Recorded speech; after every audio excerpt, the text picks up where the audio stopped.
moments in your life that you feel overwhelmed by life, by people, by your own issues. Consistent self-discipline. It doesn't really matter how smart you are or how much you know if you don't use it. And right at that moment, a meteorite comes screaming through the atmosphere, smashes through the roof, and kills my wife. Whose fault is that? You're worried about what people think of you because you fail at something, or because you're afraid of what people are going to think about you because you're not good at something. Make no mistake that these people that are putting you in a position to think less of yourself, they may have the same circumstances going on in their life with something that you're veteran and they're not. That's what makes us unique, so don't let fear control your life. Overcome the fear, overcome it, and understand it that all you got to do is just keep moving. Nothing behind you is going to help you. Everything in front of you is where you need to be. The thing about success that is limitless, and when you feel that you have reached a level, go a little bit further. When you allow fear to say that you're not worthy or you're not capable of doing something, then you've already given up.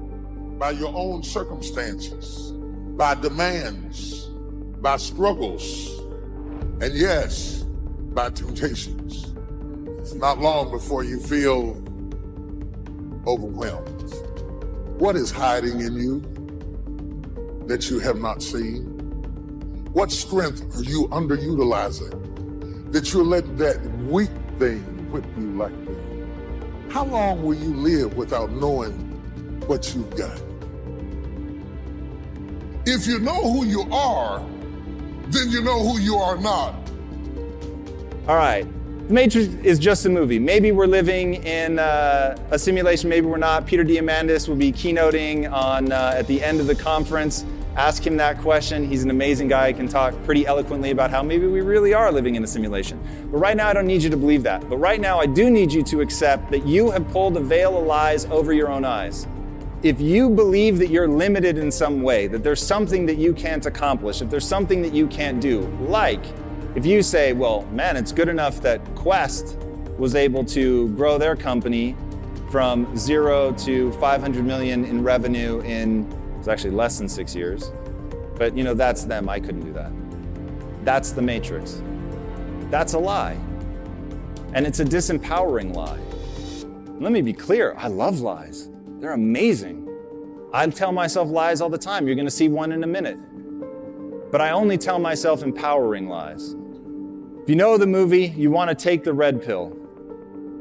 If you don't know who you are, somebody can ascribe any identity onto you and you will morph into whatever they want you to be. And that's what has happened with a whole lot of us. Some of us have been 10 or 12 different people depending upon who we were with, because we don't know who we are. We become whoever they want us to be. And then when they leave us, we are confused because we have no real understanding. We like to think that life comes to us in courses, but it does not. In reality, sometimes you got 10 issues and they all hit you in the same weekend. You may not like what you're going through. You may be stressed and overwhelmed. You may not be comfortable with your situation, but you got what it takes. What do you do when life does not seem fair? How do you deal with it when it is not what you expected? When you find yourself with mighty visions and mighty goals dealing with people of mediocrity. The blue pill, you wake up back in your bed, you get to decide anything you want about having heard of the Matrix. But the red pill wakes you up in the real world. The reason that this is important is I'm not promising that it's going to be easy or fun. Remember, the second law of thermodynamics is that things move towards chaos. It is going to be hard. It is going to be difficult. And finding your way through that maze will be some of the most difficult things that you're ever going to have to do. But if you accept that it's the truth, you become in control. And I want to tell you a story. And this story is either going to make you love me or hate me. It has that effect on people. The story goes like this. My wife is British. Some of this story is true and some is made up. I'll try to delineate. My wife is British, that really is true. Let's say that she was in London visiting her family. She's in the bedroom that she grew up in. The doors are locked. The alarm is on. Her mother is sitting quietly in the next room, protecting her from all kinds of woes. You're afraid. There are many different shapes and sizes. When it comes to fear, people are afraid of everything that's out here in certain areas, forms, and fashion. We all fear something. I fear it. You fear. We all fear something. But that doesn't make you a bad person. That doesn't mean that you're worthy less of something. It means that you got work to do. That means you got something to work on. That means you've got to work on overcoming this particular fear factor. And you need to push yourself a little bit harder in understanding that you can do it. Don't let fear control your life. Don't let fear tell you what to do. Don't let fears put you in a position that you feel that, hey, I'm done, and you just throw your hands up and you want to quit. Let fear do what it needs to do, and you just do what you got to do. It doesn't really matter that you graduated magna cum laude if you're stuck in a low-paying job. It doesn't really matter if you attended every seminar that comes to town if you don't apply what you've learned. Better than knowledge is applied knowledge. And once we've applied our knowledge, we must study the results of that process. Apply our knowledge, study the results. Refine our approach. Finally, by trying and observing and refining and trying again, our knowledge will inevitably produce worthy results, admirable results. And with the joy and results of our efforts, we continue to apply, to learn, to observe, to fuel our ambition with the positive reinforcement of continued progress. Now, I know what most people are thinking. It's nobody's fault. It's divine providence. It's luck. It's fate. It just is what it is.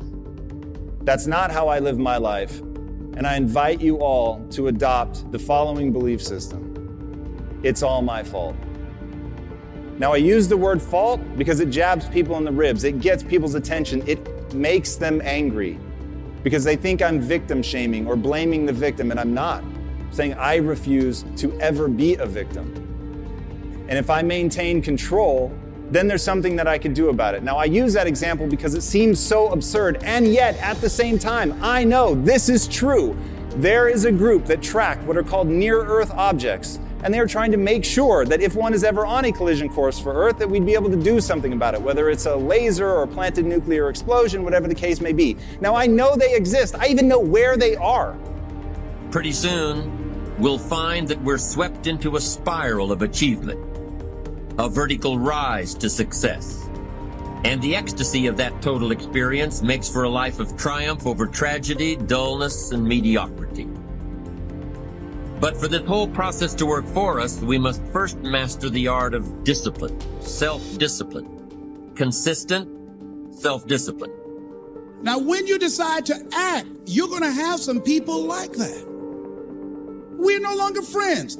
I lost sleep over that, ladies and gentlemen. I said, I can't believe that. I remember sitting up one night looking at the phone. I said, I gotta call him. He said, no. Then I said, no, forget that. I called, man, look here, we've been knowing each other for too long to allow this to come between us. He said, don't call me anymore. And hung up. And then I wanted to think about what can I do to make it up to him? And then something came to me, Les, what do you have to prove? You put yourself in a position, and then that position comes about what are you going to do at that moment? Sometimes you're going to get to a point and you're not going to feel that you have what it takes to go on because you let fear tell you what to do, because you let fear whisper in your ear and say, hey man, this ain't for you. Let fear do its job. Let fear encourage you rather than destroy you, so being afraid. Doesn't mean that you stop moving being afraid, doesn't mean that it's over.